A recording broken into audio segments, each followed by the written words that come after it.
Welcome to 80s TV Ladies, part of the Weirding Way Media Network. 80s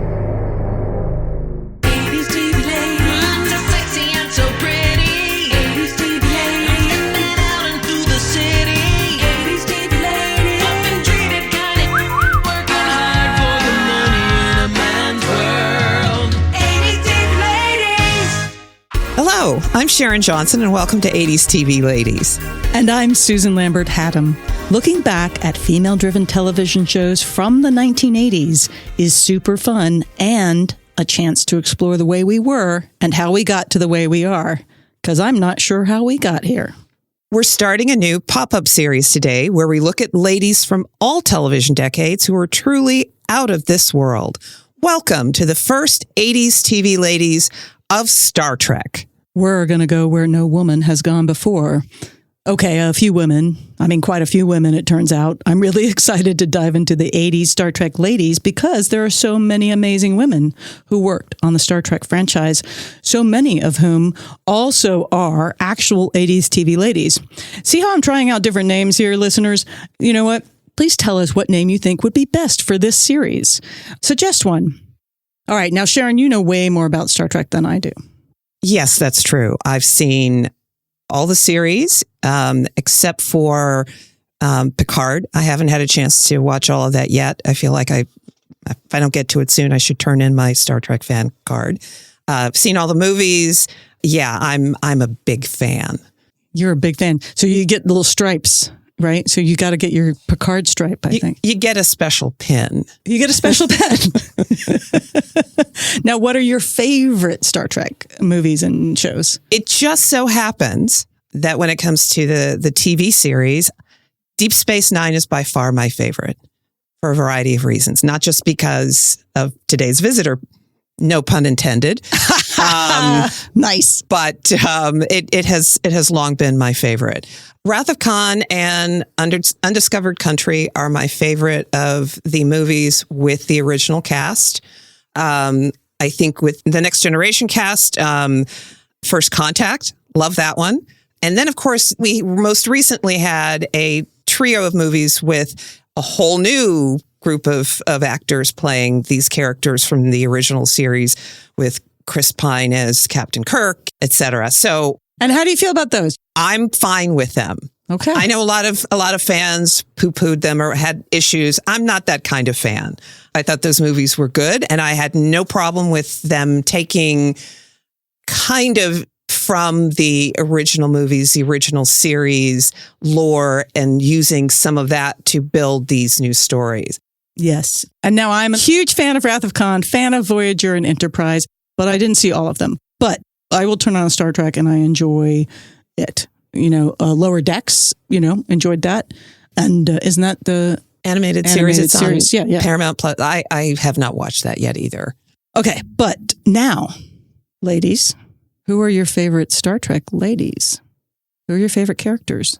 Well, again, this is not a coincidence. It's just how it is. It's just how it is. But it just, maybe one of the reasons Deep Space Nine is my favorite Star Trek is because of all the fantastic ladies, complicated female characters that are on the show, not least of which Colonel Kira Nerys. And then there's Terry Farrell, who plays a Trill, who has a symbiont in her. So she has the memories of the other 8 or 9 people whose bodies the symbiote also lived in. So you got to see her evolve from this kind of, not exactly naive, but young woman. And then as she begins to really understand and have more experiences and take on the memories of all these other people, just sort of figure out for herself, who is she going to be? Is she going to be more like this one or that one? And she's trying different. It's very interesting. And not least of which, Oscar winner Louise Fletcher, who plays a recurring character who is a very complicated woman. She's clearly very ambitious, but she also is able to convey a vulnerability that you don't always see underneath any character who you love to hate. She was fantastic, and the character was so well written. And there were several others, including the mother of the Ferengi characters. on Ferenginar, which is where Ferengis are from. Oh, God, thank God you're on this show right now. Women are second-class citizens. It's a culture based around business, and the men do all the business. It's illegal for women to make money. Like America 1950. Actually, more like Handmaid's Tale, kind of, from what I understand, but not with the rape and the stuff. But their mother has decided not only is she going to get involved in business, by God, she's going to wear clothes. Because women are not allowed to wear clothes on Ferenginar. You know, it's illegal. It's just not done. And they're horrified to see she's walking around wearing clothes. Anyway, so lots of really interesting female characters that we see on a regular basis, on a recurring basis, and then, you know, in guest starring roles in various times. Such a really rich group of women on the show. And of course, there's men too, and they're interesting, but. Men too, and they're interesting, but you know. And now I'm Lieutenant Uhura, Nichelle Nichols. I mean, come on. Mm-hmm. I mean, and then I'm Captain Janeway. Kate Mulgrew totally was like, this is fantastic. I'm in. And I know there was like a captain before. I don't know. We're going to find it all out because we're going to get to continue this series of ladies of 80s, not Star Trek. I don't know what we're going to call it. Okay. Melissa's ladies, your ladies. Uhura, of course, for general cast, you know, the people who are on the ship all the time. I love from the original, they're all great. They're just all great. There was the one, I didn't look up episodes or anything, but there was one where there's the blind woman who is there with the ambassador. She does 2 roles and then she comes back and she plays the doctor on Next Gen for a season. Yeah. Oh, Dinah Moldauer. Yes. She was also on Law and Order. She's the one that died falling, elevator doors open, and she steps in not realizing there's that's her. That's not a nightmare of mine. Horrible. Anyway, sorry. But yeah, Dinah Moldauer. Yeah, she was on. She played 2 roles on the original and she was excellent. And I liked her when she came in and replaced the other doctor for a season. Dr. Crusher. Yeah, Yes. that's right. She replaced Dr. Crusher. All right, cool. Is she still alive? I wish. I don't think so, but I'll look. Yeah, It would be great to talk to her. All right. So now, for those who may not know the Star Trek franchise, I think we need just a little bit of a catch up. And Melissa thinks there's no one out there that doesn't know. All right. For those of you that don't know, the original Star Trek series ran 3 seasons from 1966 to 1969. It was created by Gene Roddenberry and it starred William Shatner, Leonard Nimoy, DeForest Kelley, Nichelle Nichols, George Takei, James Doohan, Walter Koenig, and Majel Barrett. It was produced by Roddenberry's company, Norway Productions, and Desilu Productions. Yes, Lucille Ball's production company, which she created with Desi Arnaz, but she had been running for many years on her own at this time. She's actually responsible for getting it on the air, for saying, yes, we're going to make this show. As you said, she had been running the production company on her own. So when Star Trek came along, she's the one that made the decision. Yes, let's move forward with this. We can thank Lucille Ball. Yes, thank you, absolutely. It spawned 11 that we know of that I can count TV shows, 13 movies, including the 90s television show Deep Space Nine, which we have already talked a little bit about. Star Trek Next Generation, or Next Gen, as it's often called, ran in syndication, as did the next 3 shows from 1987 to 1989. Deep Space Nine, 93 to 99, Voyager, 95 to 2001, and Enterprise, 2001 to 2005. Then we're in the streaming, and now there are more shows. There's Star Trek Discovery, started in 2017, still going. Picard, fairly brand new, 2020 to 2023. And this is the final season, I think. Yes. And then Strange New World. It's amazing. Those are just the live action. Yes, the live action shows, because there are also several animated shows and games. Way too many to touch on here, but just briefly to mention Lower Decks, which is currently streaming on Paramount Plus, on which today's guest, the Na visitor, reprised her Deep Space Nine character, Kira Nerys. There it is, all the adventures.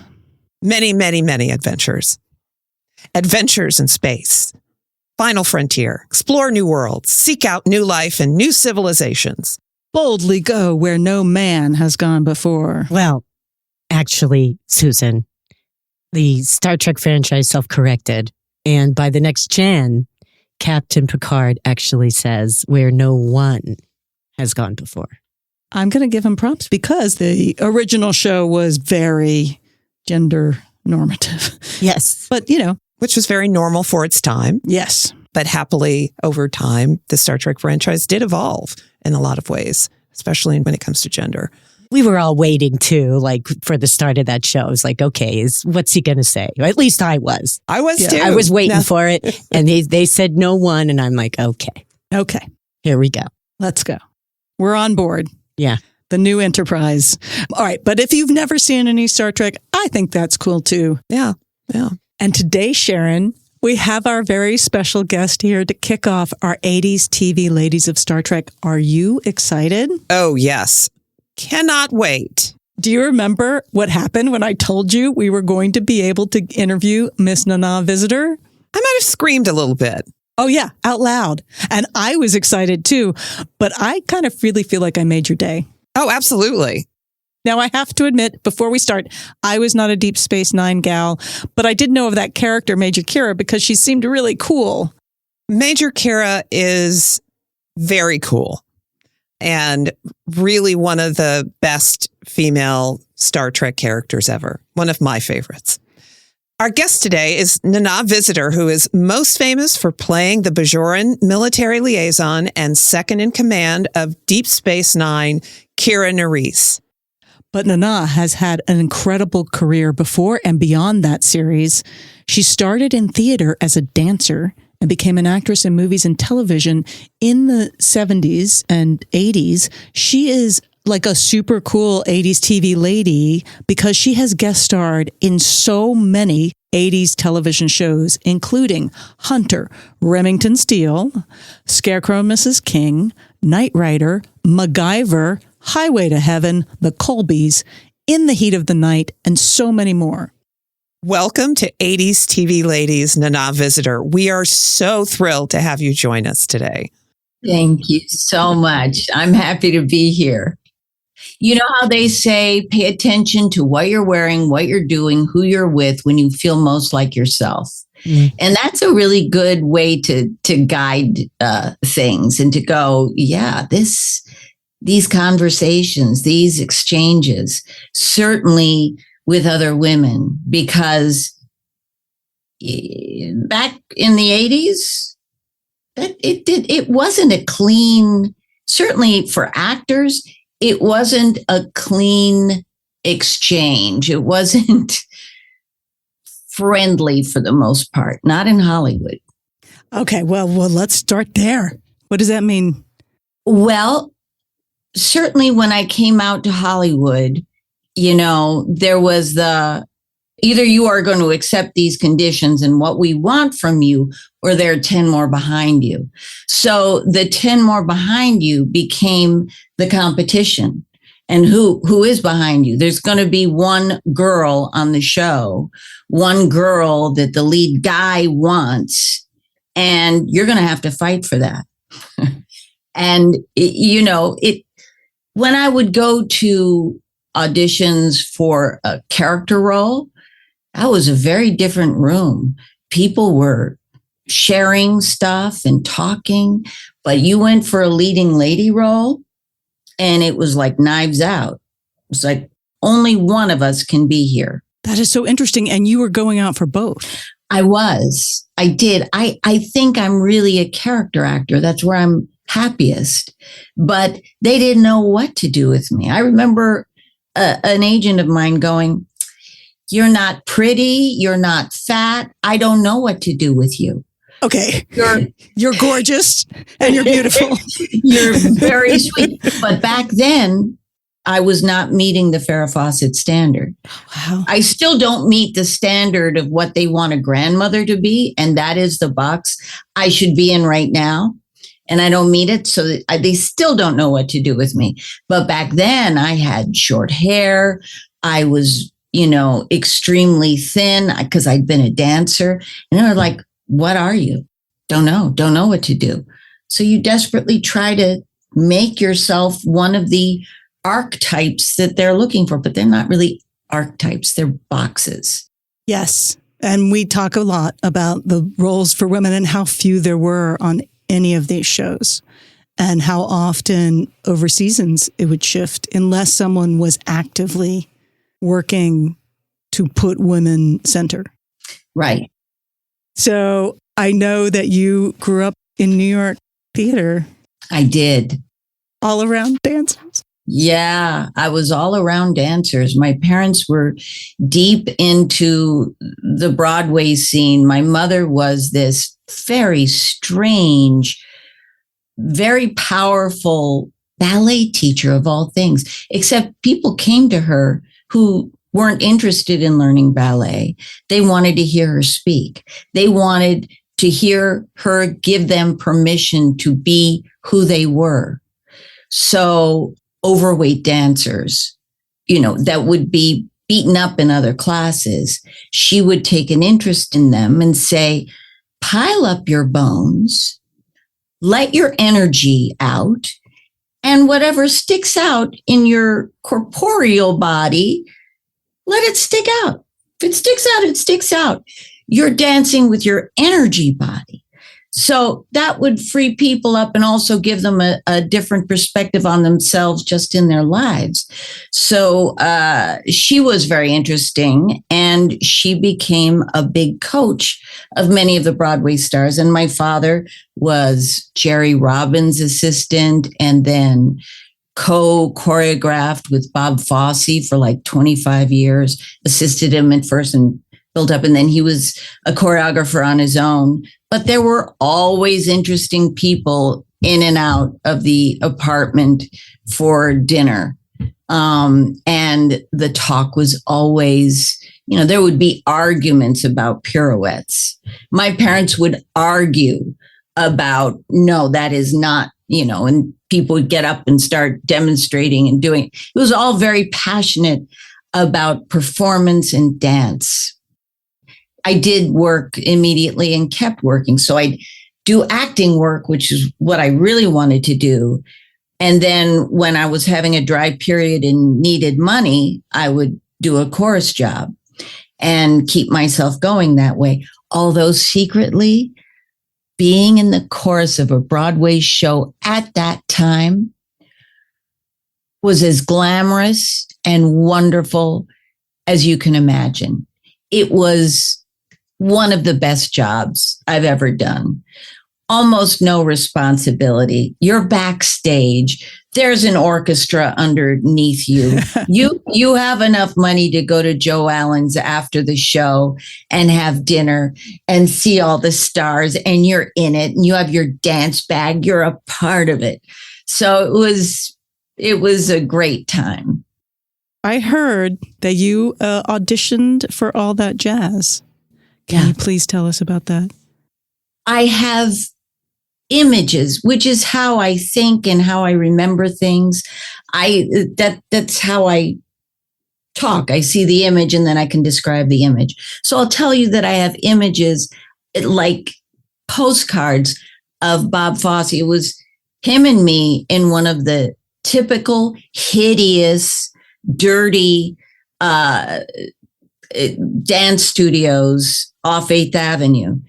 And when I walked in the room, he was by the windows, hunched over, smoking. It's like, that's more Bob Fosse than looking at his face, that physicality of the dancer with the cigarette. And he was so kind. Of course, I was his, You were known to him. Yes, I was sent by an agent. He was interested in auditioning me, but I was also my father's and mother's daughter, and he had been in my mother's class and all this history. Although I didn't really know him, that all predated me. I didn't know him at all. So this was my first introduction. And we danced together. There was no one else there. It was him and me. He taught me the routine he wanted me to do. We acted together. We sat together. It was hours and hours and hours. And the biggest thing I got from it was when he held my face. And it was at a time where we were losing people to drugs. And he had his own struggles. And he held my face and he said, "You're not going to get this. You're not right for it. But you are going to work and you will do well. But you have to promise me, don't even try drugs. Nothing. Stay off of it and you'll keep going." And it was Bob Fosse. It was like, one of my, how was I not going to listen to that? So I never did anything. Never. Even in the clubs, because I loved hanging out at, all the discos. Le Jardin, the Hippopotamus at that time was still going, all of them. And it was big to like share poppers. The other dancers, even that weren't with you, would try to put it under your nose. And I got really good at going, no, no, nothing. Bob Fosse told me so. Bob Fosse told me. That's right. If Bob Fosse tells you to not take drugs. That's right. And when I came out to LA, I went to a big Hollywood party, producer, just like you hear about. And this was before I moved out. I came out with a boyfriend. He was doing a job and we got invited to a party. There were literal bowls this big of cocaine just set out like party favors. That's how much it was done. It was all over the place. And I'd be like, nope. I don't know how anybody survived that period of time. No kidding. I mean, a lot didn't, but a lot didn't. And a lot got sidelined by it. And a lot did just fine. I had he was a hair person when I was doing 42nd Street. And he said, Coke really helps your voice. But I was like, no. And that served me well. I do like my cocktail. I do like a good margarita. I'm not I'm not judging anybody. It was just, I never did it because he told me so. Back in the day, there would be dancers with a to-go cup of coffee and a cigarette. That's what everyone lived on to keep your weight down. So everyone smoked. Wow. All right. So did you watch Fosse Verdon? I did. Okay. And so accurate, not accurate? What do you think? So accurate, especially her. It wasn't Gwen, but it was absolutely the essence of Gwen. Absolutely the essence. It was hard to watch. It's so, but you know what they had and what my parents had was this laser focus on the work. It was church. It was purpose. It was the most important thing in the world. It took precedence over almost anything. It was like, my mother called and I said, I'm about to go on set. She said, go. It's like, boom. Work trumps all. What you're doing, focus, all of that. So, I mean, that's comfortable to be so sure of what's important. Mm-hmm. Once you start questioning that, life isn't so black and white anymore. Yeah. What made you want to take that move, though, from dancing into acting? Was that always what you intended, or was there something that happened along the way? Well, dancing was really difficult for me, although I could do it. And I think it was structural things that, I remember a chiropractor looking at me when I was very young and going, you don't have to deal with it now, but you will someday. You'll deal with the things that your spine is doing. So yeah, so it was just uncomfortable. It always cost me more. It was like double competency. I couldn't just dance. It was dance through the pain.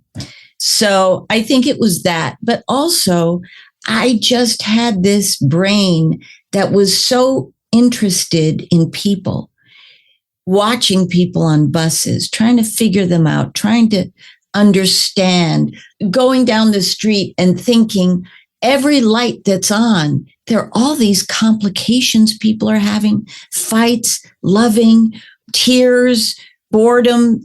The human condition was fascinating, and being an actor was where I studied it.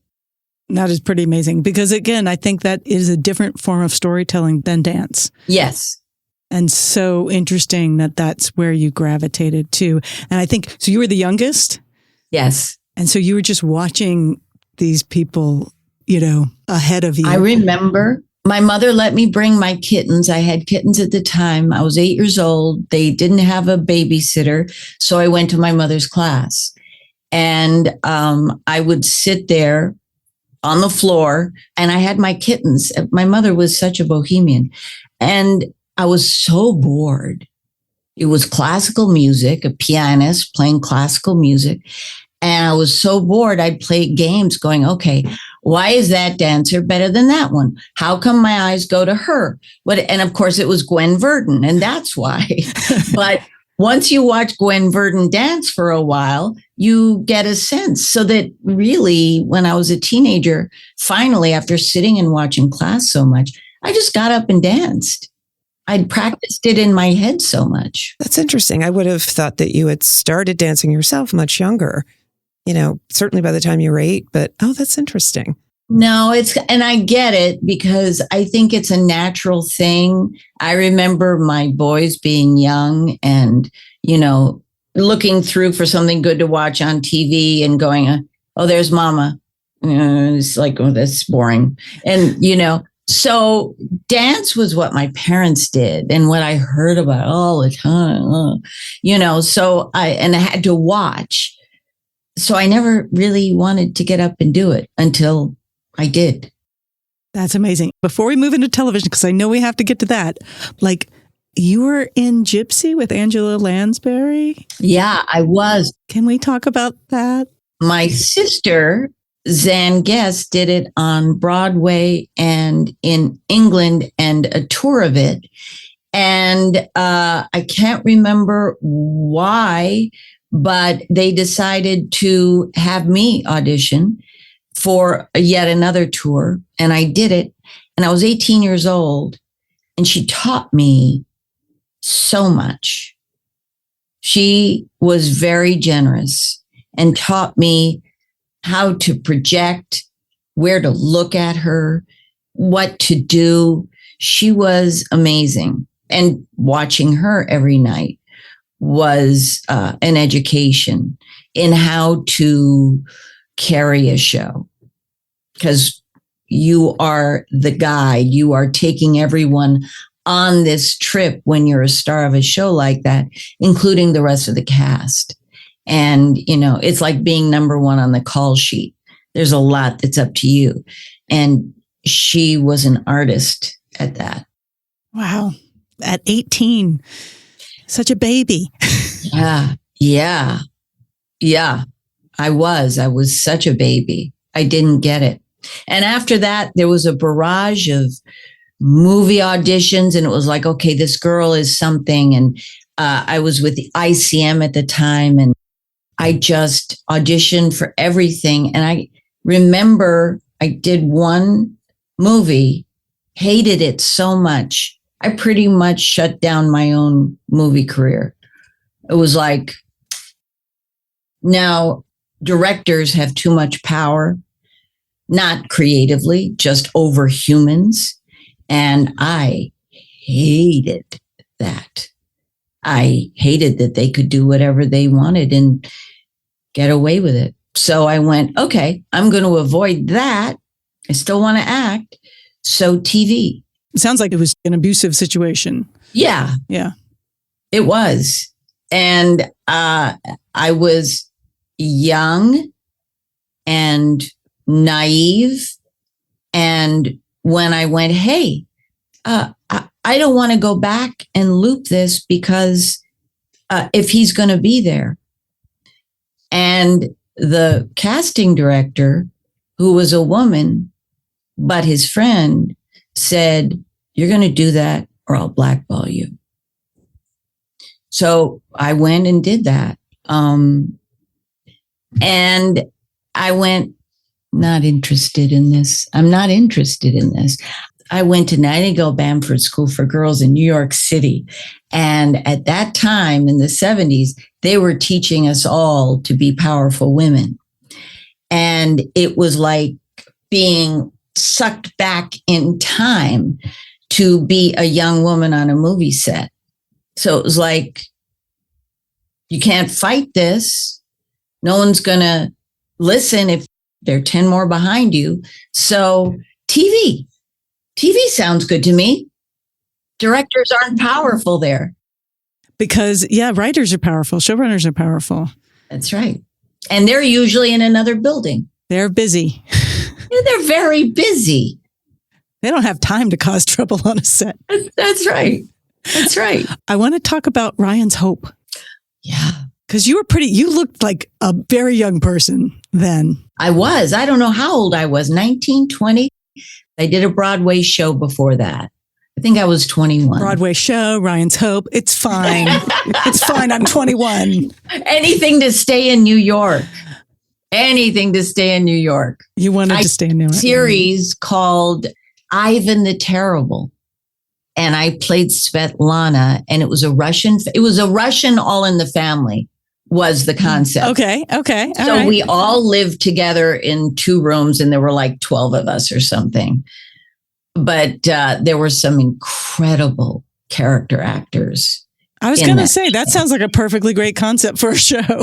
Oh my God. It didn't make it. And I've never seen a copy of it, so I can't judge it. But Lou Jacoby, Phil Leeds, Despo, Maria Karnilova, and more. There were just unbelievable actors in this, all from this stage. Wow. And then Ryan's Hope had a lot of pretty amazing actors in it that went on to do a lot of things. Yep. Including Star Trek. Star Trek. Yep. Although we never worked together. Kate had already left, but she left like a waft of a reputation. They loved her. They were convinced she was the next big thing.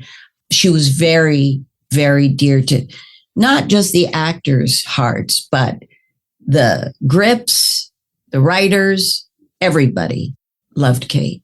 That's awesome. Yeah. Kate Mulgrew. Yeah. In Ryan's Hope, the storyline you're doing was you're Jewish and you're in a relationship with someone who's Catholic, so you guys can't be together. Like, Right. That's just like, I don't know. It was just such an interesting storyline for the 70s. Right? Is it like, wait, is it the 1800s? And yet, that was going on. There were those separations. yeah. That seems like a real good place to take a break. Yes. We'll be back shortly.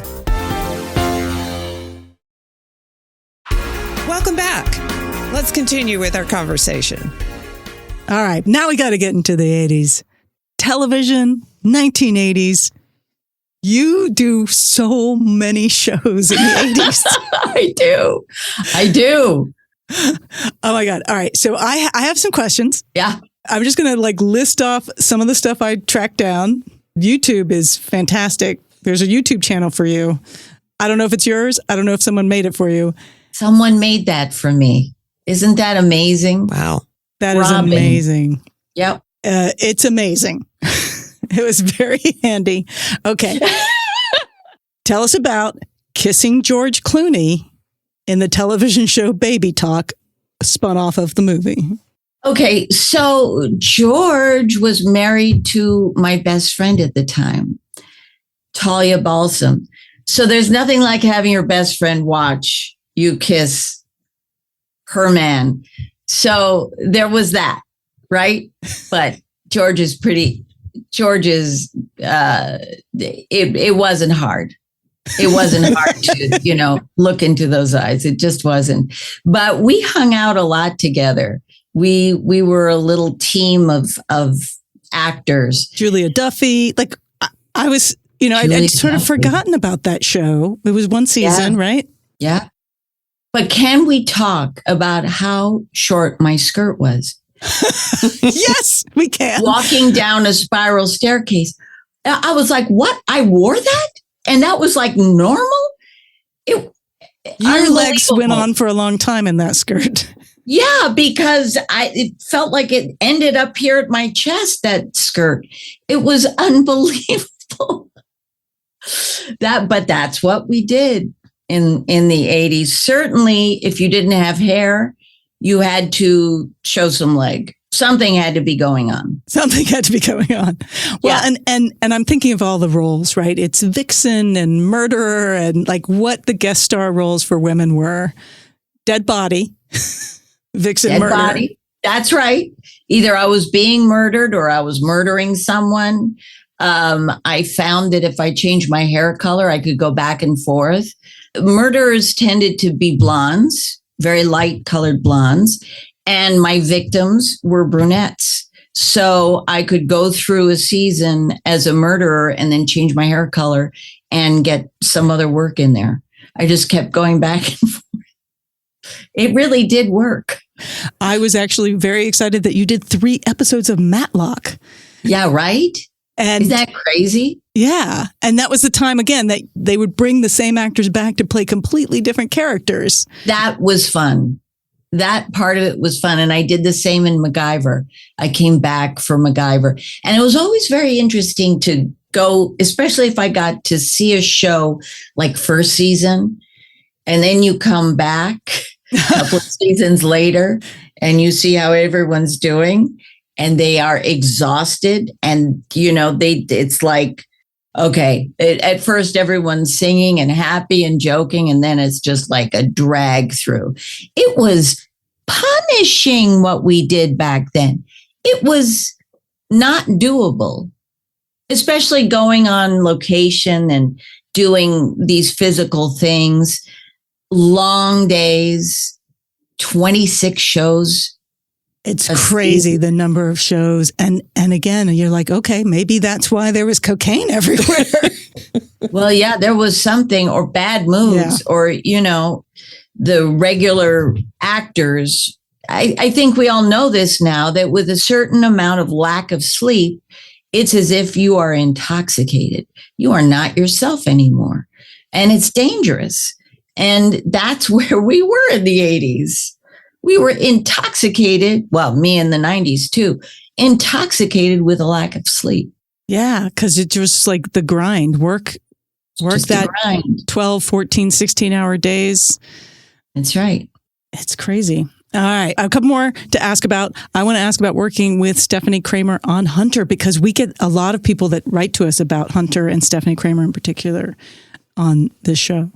She was in person even more beautiful, stunningly beautiful woman, and smart. And remember how I said there was this competitive edge with women?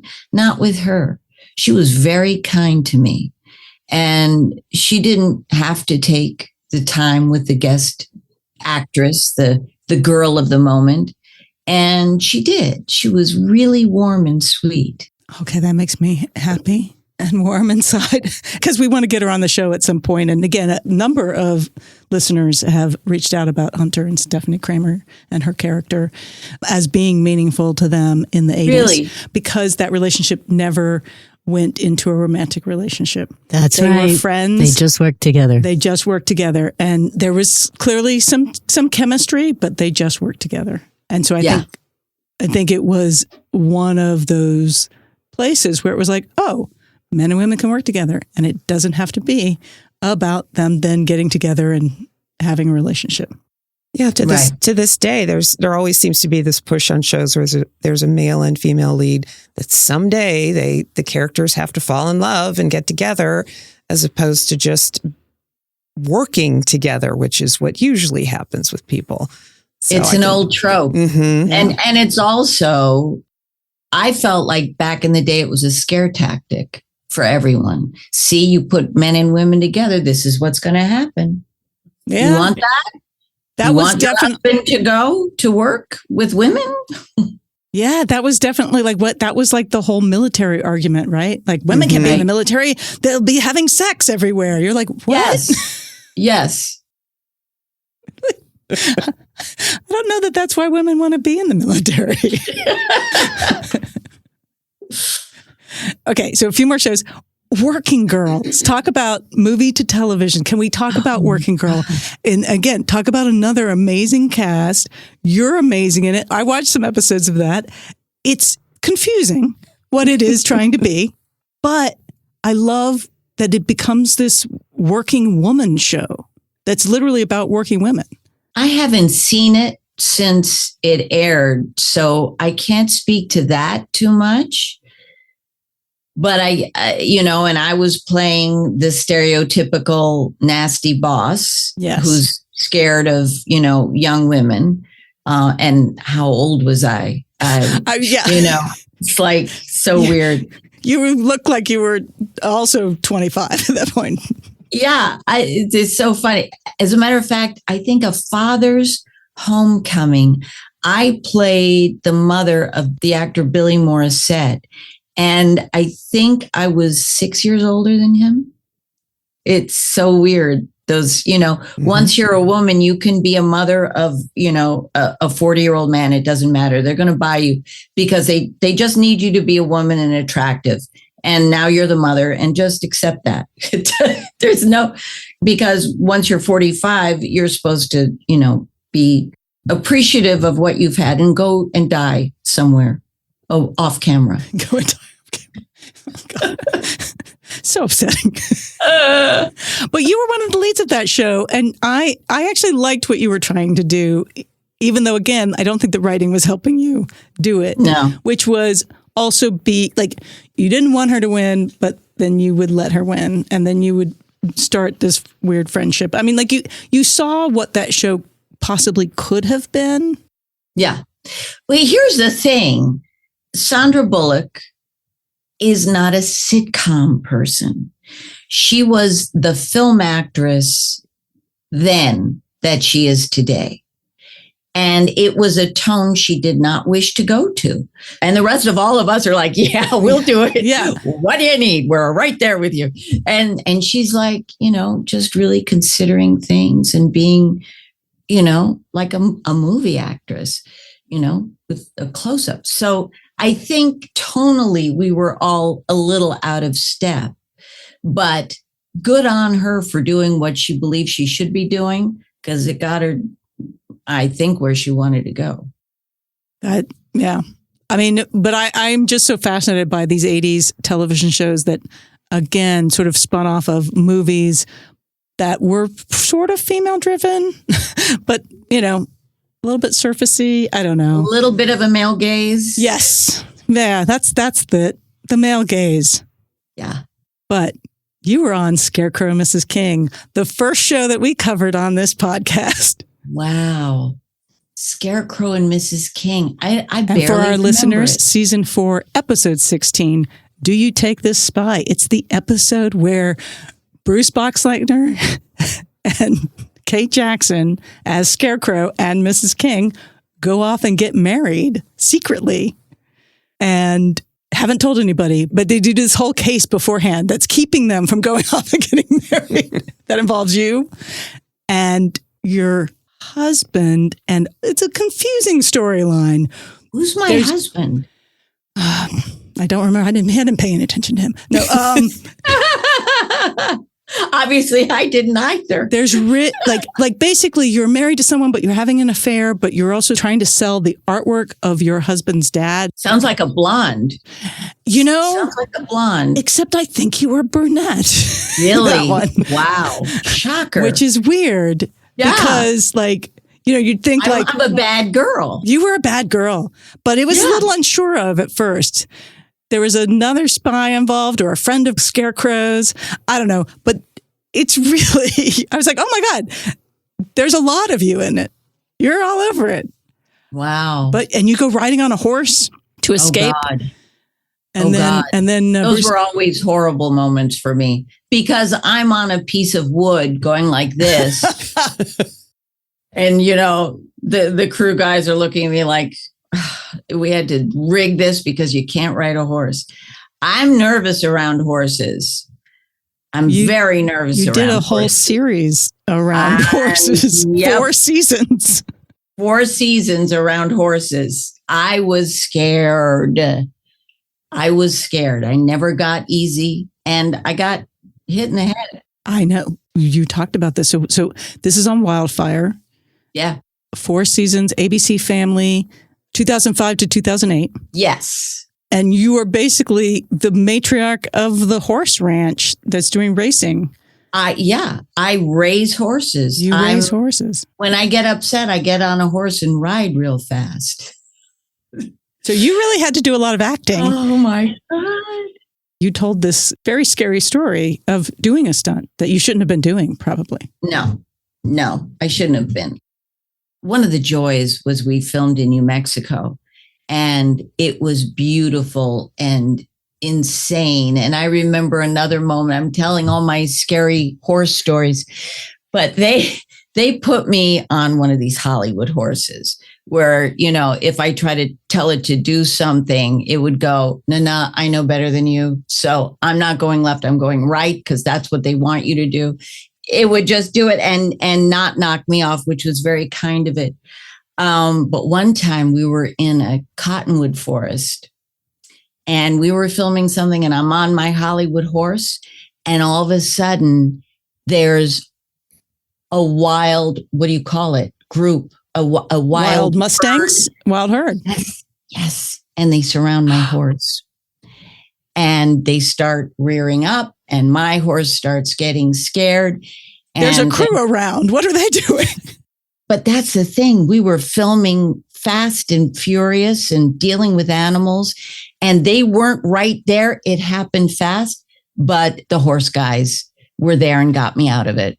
But that was like wild horses suddenly appearing. It was almost unthinkable to me that could happen now in New Mexico, that you could be surrounded by wild horses. It was so Wild West to me. Yeah. I don't want to make you relive it, but what happened was we were using race horses, and there were a bunch of race horses behind me, and I'm supposed to fall back and get injured by the horses. So we did the stunt of me falling back onto the ground. And meanwhile, each time I did it, they would excite the horses so that you could see them, prancing and pounding the earth behind me so that it looked exciting. And I go back, and the last time I did it, and I'm telling you, he just glanced my head. And with a hoof, a giant horse. With a hoof. The scary thing was the producer, who was Michael Pillar's son and who was also an original producer on the show. He showed me the footage because I was in there to loop, and he said, I got to show you something really scary. And he showed it to me, and I hit the ground, and you see the horses like this, and you just kind of see that. And I go, he hit me. And as I sit up, his back feet go boom, right where my head was. It was like a second and a half. And it was like no time at all. So I didn't do any more stunts after that. I went just not doing it. I always felt like, no, I have to be a part of it. The only thing that matters is the take. Get the take so that they can use as much of me as they can. And then they'll go to my stunt person, because you always want to use your stunt person anyway. Otherwise, they don't get paid. So, they have to have a chance to do it. No. Never do it again. No. I'll never do it again, especially with horses. I was going to say, so you didn't end the show going, and then I fell in love with horses. You're just like, no, I'm good. No. And one of the people taking care of the horses got her arm shattered from, these were race horses are tense. Yeah. Yeah. High strung. High strung. So yeah, but it was, all that said, it was amazing to be away from the watchful eyes of a company, to feel like we were on our own, just making this as best we can. And hey, yeah, I'll do that. What if this happens? And it was a very creative, interesting time. And it was interesting to work with so many young people. Originally, I had a father on the show, Dennis Weaver, but he died after the first season. So it was me basically and a bunch of very young, talented actors, which was fun. It's beautiful. And we were in New Mexico because my husband was doing a show around that same time in New Mexico. So we knew about your show Wow. when it was being filmed, because the line producer was Dennis Murphy, who had worked with my husband a couple of times. Wow. Anyway, it was just sort of like I was very aware of that show because we were also in New Mexico around a similar time. And you moved out there and lived out there with your kids. Yeah. I mean, because I had two young boys, it was like we were used to setting up camp fast, get them in school, because I wasn't going to not be with them. But what happened was my older son, Buster, when we found out that the show was canceled, and the writer's strike had a lot to do with it. It was just unfortunate timing. I think we could have gone longer. He was like, I want to finish high school in one place, because we'd gone back and forth all over the place. So New York, Vegas, California, New Mexico, he was done. So I said yes, and we stayed there. And I could have kept going, except the work there wasn't a lot for me to do. Yeah. But you like New Mexico. I did. Were you in Albuquerque? Corrales, which is a very unique place it's a very, in every sense, mixed community. And there was one artist who walked her llama down the roads every day. And she had ribbons in her hair, and her llama had ribbons in her hair. It was a very unique place. Some guy had camels.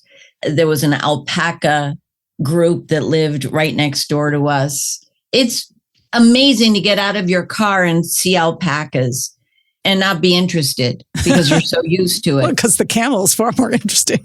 Yeah, I would travel for the camels, and goats just kill me. Goats, I love goats, and a lot of people had goats there, and that was just entertaining to walk past the goats. Again, I love the art of that northern New Mexico, Santa Fe area, and all the little towns around that are these really unique towns. There was one grip that was native there, and he saw my struggles. He saw the guys trying to teach me to ride, and he said, take your horse, go up in those hills, get lost.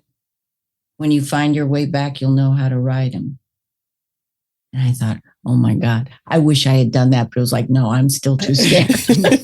I am never doing that, but thank you. But thank you. That was a moment I won't forget. It was so atmospheric of New Mexico. All right.